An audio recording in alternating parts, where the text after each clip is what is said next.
Hey guys, it is Spooky Noodles, and I am here with a book tag. I know, right?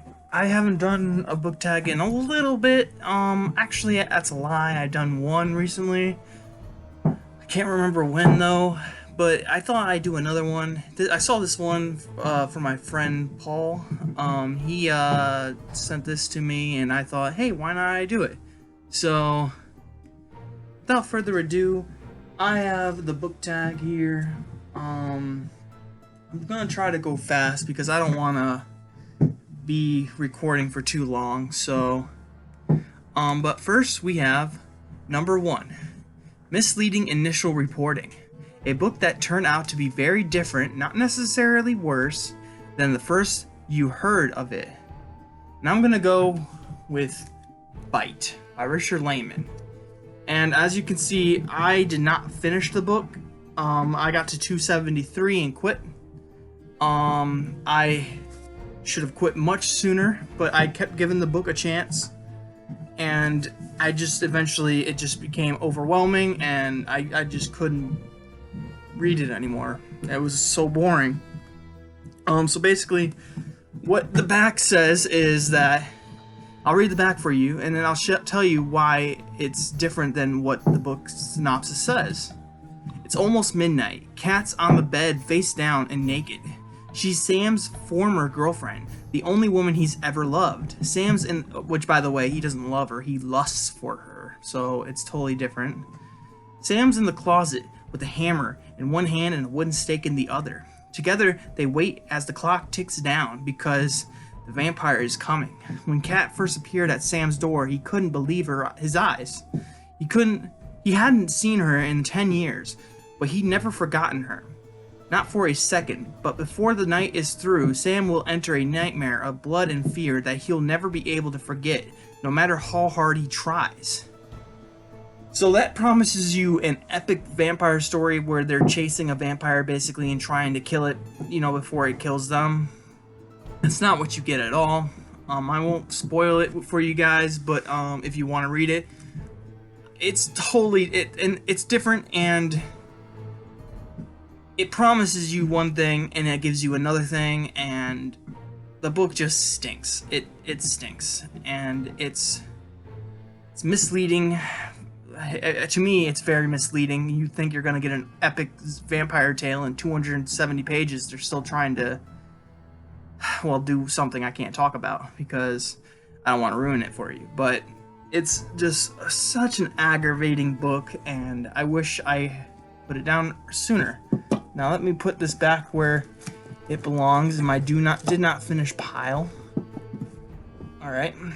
Next we have Harsh Containment Measures, a book of one type that's impossible to hand over to another reader of other types. Bonus points if you actually have tried. So these two books, I chose two. These two books are books that I think are really, really good, but I know are going to be hard to hand over to someone else. And I'll tell you why, because both of them are different reasons. So first we'll have The Traveling Vampire Show. And why I think this would be hard to give to somebody. Well, it's a coming-of-age story that promises vampires, but a vampire show, but you don't get a vampire show to spoiler alert, to the end of the book. So, it's hard to give to other people because there's a stigma around Richard Lehman that he's a little rapey, and people who love Richard Lehman think this book is too tame for Richard Lehman. So you have two sides, complaining about this book, even though this is one of his best books he's ever written. But it'd be hard because people would see Richard Lehman and either have a certain stigma about him and not want to read this book. So that's why I think The Traveling Vampire Show is hard for people to get into, because it's Richard Lehman. And then the other one is The Voice of the Night by Dean R. Koontz. And why this book is hard to get into is because, it's Dean Koontz. People there's a stigma, again, on Dean Koontz, and people just believe that he's a bad writer. And that's not entirely true. He has written some good books, I hear. I've only read one book, and that is The Voice of the Night, which I thought was amazing. It's like number 3 on my top 5 coming-of-age novels of all time. It's amazing. It's an amazing book, but it'd be so hard to give this to somebody else that has that stigma about Dean Koontz and just refuses to read Dean Koontz because it's Dean Koontz, you know? And some people even feel like they're betraying Stephen King by reading Dean Koontz, which I think is hilarious, but yeah, these two authors, I think it's hard to share these two books because of the stigma around them. Alright, number 3. Intense communicability. Communicability. Ugh, that's a hard word for me. A book that will work its magic on anybody. So here's my answer. I'm going to go with the novella by Clive Barker, The Hellbound Heart. The Hellbound Heart. Now this is Night Visions, which has The Hellbound Heart in it.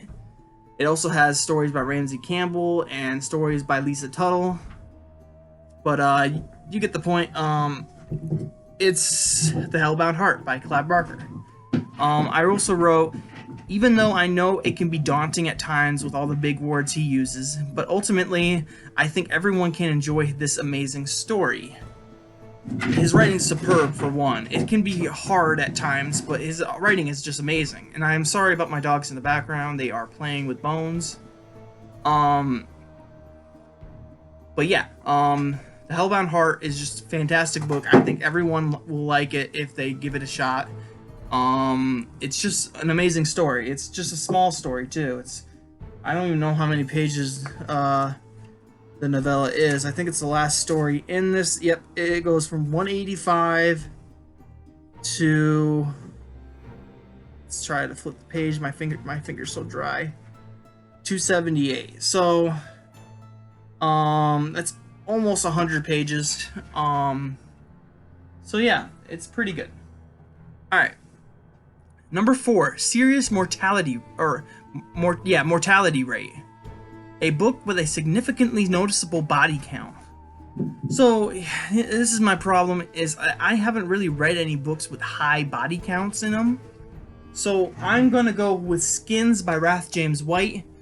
There is a multitude of deaths in this. I have to say there's 1,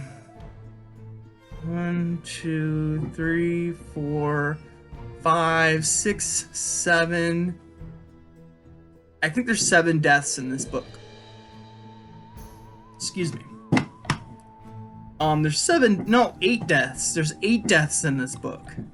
I forgot about the demon, the friend, what's his name? Jason. But this is the one that I have that I've read that has the most deaths in it.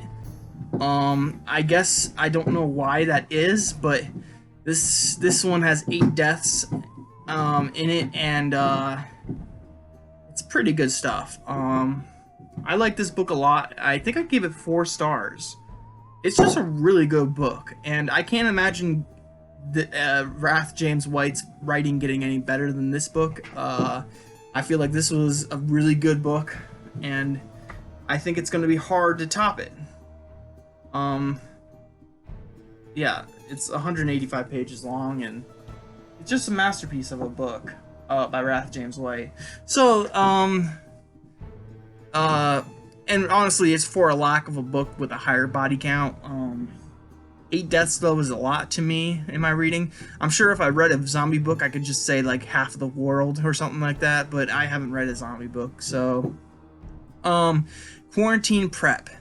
5 books or series you'd want with you under your house confinement. Ugh, man, I messed that up.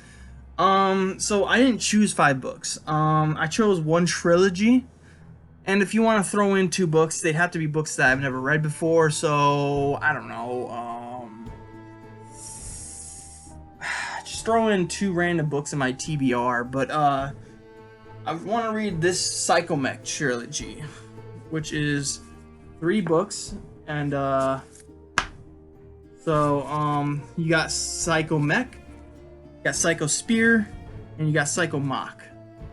So Psychomech, Psychospear, I don't know if you saw that, Psychomach.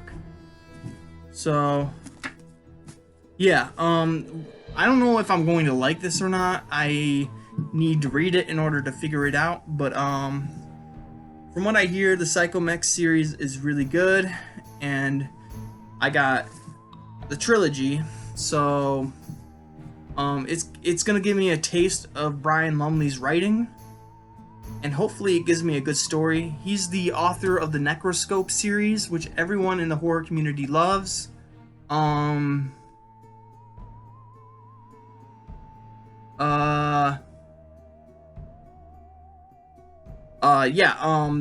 What was I saying? Sorry, I'm getting a message here. But yeah, the Psychomech series definitely is something that it's kind of long. Each book is around like rounding up is 540 pages long. So yeah, I'm going to want to read this if I get stuck, because it's a long series or trilogy and it would soak up a lot of time. So that's why I chose the Psychomech series. Alright, next question. Repeat Infection. A book that was even more effective on you the second time around. My answer is Carrie by Stephen King. I've talked about this before. Carrie just is a girl who has telepathic powers. Or psychokinetic, I forget. But she's very, very, very, very cool to watch just blossom into this killing machine. And yeah, I really liked it. And yeah, I read it twice so far, and I'm looking to read it for a third time. Alright, next is the last question. Effective prevention. What are some of the ways you prevent bookish infection when you've read a couple of lousy books in a row and want to turn it around, etc.? My answer is I pick a coming of age book out of my TBR pile when I'm in a writing or reading slump, because in my opinion you can't go wrong with the COA. So I'm holding up Neverland by Douglas Clegg. It is a book that I want to read very soon. I hope it's good. I hear good things about it, but then again, I've also heard bad things. So, you know, I've heard both spectrums, but I'm really excited to read this book. I'd also say any Ronald Kelly book, because so far I've read 2.5 Ronald Kelly books, and I just love Ronald Kelly's writing. So, but that is my book tag. This is the coronavirus book tag. I hope I don't offend anyone with this. But I hope you have a good day. I hope you have a spooky night. I will catch y'all in the next video. Peace out, guys. Now I am become death, the destroyer of